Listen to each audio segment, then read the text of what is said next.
able to read people like a book gave Ayanokoji unbreakable confidence. Think about it. How could you possibly not be filled with a godlike sense of certainty when you know things about the people around you that they themselves are not even aware of? What I want you to get from this video is control. Control over your interactions, control over your environment, and ultimately, control over your own future. This is why, in this guide, you will learn about how to read body language in 3 stages: the foundational stage, the intermediate stage, and the mastery stage. Each of these levels builds upon the other, so let's sit up straight, take a deep breath, and lock in.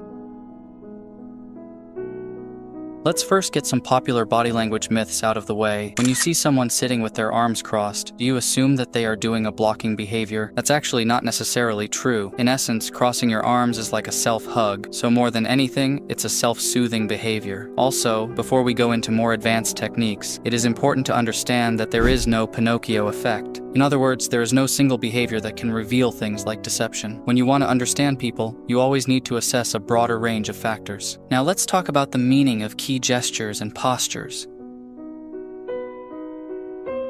While talking about hands, it is important to keep in mind that when someone is relaxed, their hands naturally assume a more curved position rather than being completely straight. This relaxed curvature indicates comfort and ease in the situation. Also, relaxed hands are more likely to move freely without tension or stiffness. So if you notice that someone's hands are slightly curved and moving freely, it's a sign that they are feeling comfortable. Additionally, when someone shows you open palms during a conversation, they are more likely to be honest. This is because exposing the palms is a vulnerable gesture that suggests the absence of deceptive intentions. Lastly, handshakes are a goldmine if you want to gather more information about someone, and I am not just talking about the firmness. For example, the position of the palm during a handshake can convey subtle nonverbal messages. A vertical palm orientation, with the palm facing sideways or slightly downward, is most likely neutral and respectful. It indicates openness and a willingness to engage. Conversely, a palm down position could signal dominance or assertiveness, while a palm up position often denotes submission. Other than that, a technique that politicians often utilize to display dominance is offering a two-handed handshake, where the free hand covers or clasps the shaking hand. If you look up Donald Trump handshakes, you can see this in action.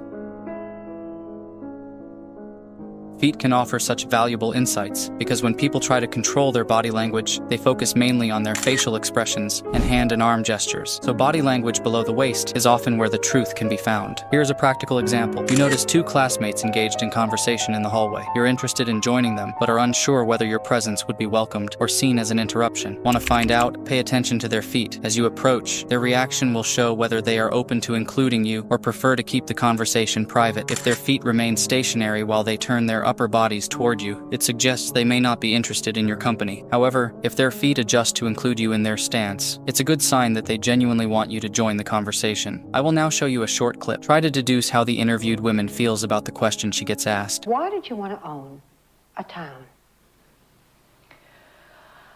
I'm glad you asked me this question. I'll bet you are. There was so much written about I'm it. so glad. Did you see the foot kicks? These kicks happen when people hear something negative, or they don't want to answer a question, but are forced to. Her doing this behavior signals high discomfort and shows a subconscious effort to kick away something she doesn't like. To use this practically, observe what question triggers the foot kick in the other person. If you want to keep a good relationship, ease off on the questioning or offer emotional support.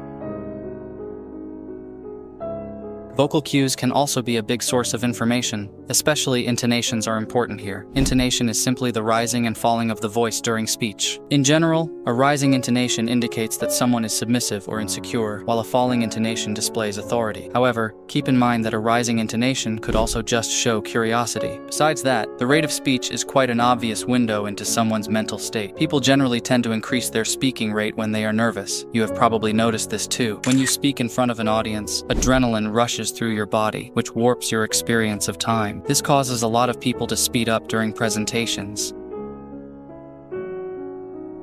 It's finally time for us to talk about facial analyses. Let's first approach this by considering the dichotomy of comfort and discomfort, as these are fundamental states that the brain reacts to in the world. In facial expressions, comfort is typified by the absence of tension. The muscles are relaxed and features appear soft and open. Genuine smiles, known as Duchenne smiles, are also a good indicator of comfort. You can spot these smiles by looking out for the engagement of the muscles around the eyes. Conversely, facial expressions associated with discomfort often involve the activation of facial muscles in response to stressors. The furrowing of the brow or squinting of the eyes are typical examples. Tension in the jaw or clenching of the teeth may also be observed.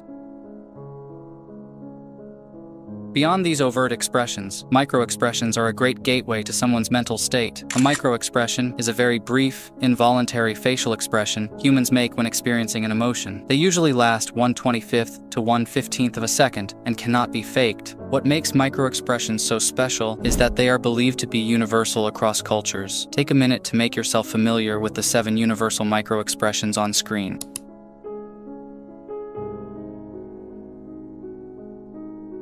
How can you actually start to decode these micro-expressions in real time, besides just carefully paying attention? One interesting way to train this skill is to practice online with micro-expression tests. There are a lot of free options you can try out.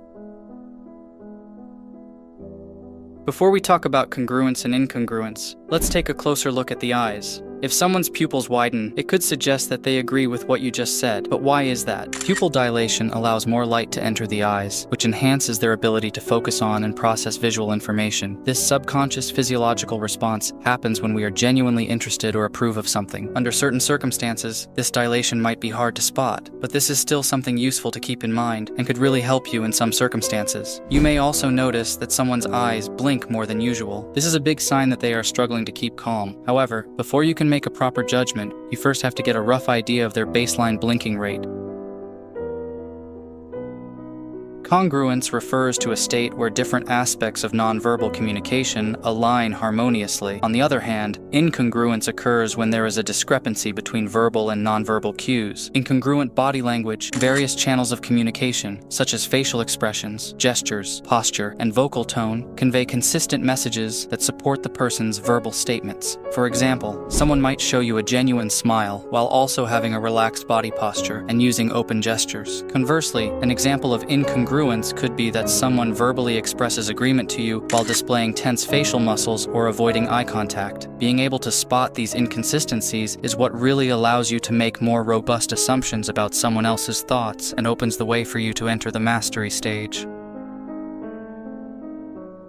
Being able to accurately detect the power dynamics of a group is what really sets people like Ayanokoji apart. To master this skill, pay attention to the direction of individuals' feet when they're engaged in conversation within the group. Interestingly, the feet are often pointed towards the center of the group or towards the person they subconsciously perceive as the leader. Also, be aware of everyone's position when walking as a group. The person who naturally assumes the position at the center of the group while walking often holds a position of influence.